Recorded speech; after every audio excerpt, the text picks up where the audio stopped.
जारी की जा रही है। वहीं खबरों में आगे बढ़ते हैं तो जहां देहरादून सचिवालय में धामी सरकार कैबिनेट की अहम बैठक हुई है। करीब 2 घंटे तक चटली बैठक में 30 प्रस्तावों पर चर्चा हुई। 2 घंटे तक ये बैठक चली जिसमें 30 प्रस्तावों पर चर्चा की गई। कैबिनेट ने उत्तराखंड खेल नीति को भी मंजूरी दे दी है। वहीं राज्य परिवहन निगम की बसों में राष्ट्रीय खिलाड़ियों को फ्री यात्रा सुविधा देने पर भी इसके साथ ही यहां मुहर लगाई गई है और इसके साथ ही भोजन माताओं के वेतन में 1000 का इजाफा भी किया गया है। वहीं पीआरडी जवानों के वेतन में 2100 रुपए की बढ़ोतरी भी दर्ज की गई है और इसके साथ ही बद्रीनाथ मास्टर प्लान में ध्वस्त होने वाले मकानों को सहमति से अलग अलग मानकों पर मुआवजा दिए जाने पर भी कैबिनेट ने मुहर लगाई है। तो कल यहाँ पर मंत्रिमंडल की बैठक थी जो कि काफी महत्वपूर्ण रही है और ऐसे में चुनाव से पहले इस तरह की मंत्रिमंडल की बैठक कई अहम प्रस्तावों को यहां मंजूरी मिली है और ये वो अहम प्रस्ताव है जो जनता से जुड़े हुए हैं, जिसकी मांग लंबे समय से जनता की तरफ से की जा रही है और ऐसे में साफ तौर पर देखा जा सकता है कि कैबिनेट की बैठक में जो अहम प्रस्ताव यहां पर देहरादून सचिवालयों में पारित हुए हैं वो जनता के हित में किए गए हैं। अब आगे वो किस तरह से कारगर यहां पर साबित होंगे ये देखने वाली बात होगी। बिल्कुल, जिस तरीके से कैबिनेट की बैठक 2 घंटे चली और उस बैठक में इन तमाम जो विषय हैं उन सारे विषयों पर चर्चा की गई। 30 प्रस्ताव थे, पूरे उस 30 प्रस्ताव पे मंजूरी में बात की गई। वहीं जो खेल नीति थी जिसकी चर्चाएं बहुत चल रही थी कि कब खेल नीति को मंजूरी मिलेगी, उसे भी मंजूरी मिल चुकी है और राज्य परिवहन निगम की बसों में राष्ट्रीय खिलाड़ियों को फ्री यात्रा सुविधा देने पर भी कैबिनेट ने मोहर लगाई है।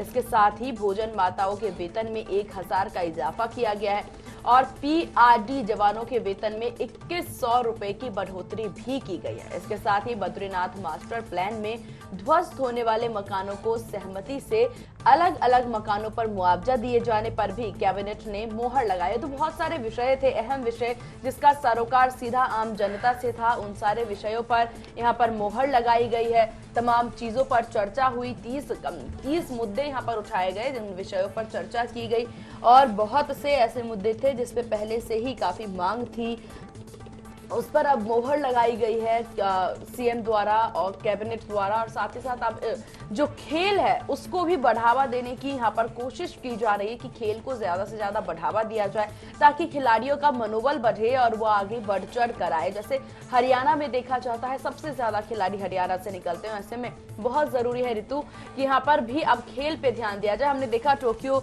ओलंपिक में किस तरीके से खिलाड़ी आगे बढ़ रहे हैं, बढ़ चढ़ कर भाग ले रहे हैं और इतने सारे मेडल्स भारत को मिले, काफी गर्व का माहौल था। उसके बाद इस तरह से उत्तराखंड में भी ध्यान दिया जा रहा है। उत्तराखंड सरकार द्वारा यही कोशिश की जा रही है कि जल्द से जल्द खिलाड़ियों को अच्छी से अच्छी सुविधाएं उपलब्ध करवाई जाए।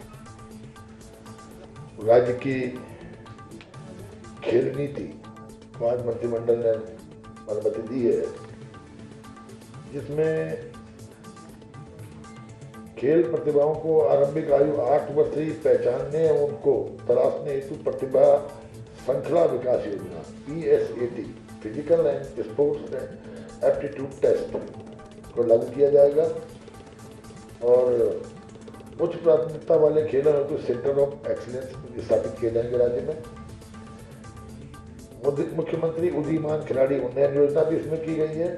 मुख्यमंत्री खिलाड़ी प्रोत्साहन योजना, खिलाड़ियों को आउट ऑफ टर्न नियुक्ति दिया जाना, मेजर ध्यानचंद निजी क्षेत्र खेल प्रतिभागिता प्रोत्साहन कोष की स्थापना, खिलाड़ियों की पुरस्कार राशि में 30% से 50% तक की वृद्धि और खिलाड़ियों हेतु दुर्घटना बीमा में आर्थिक सहायता।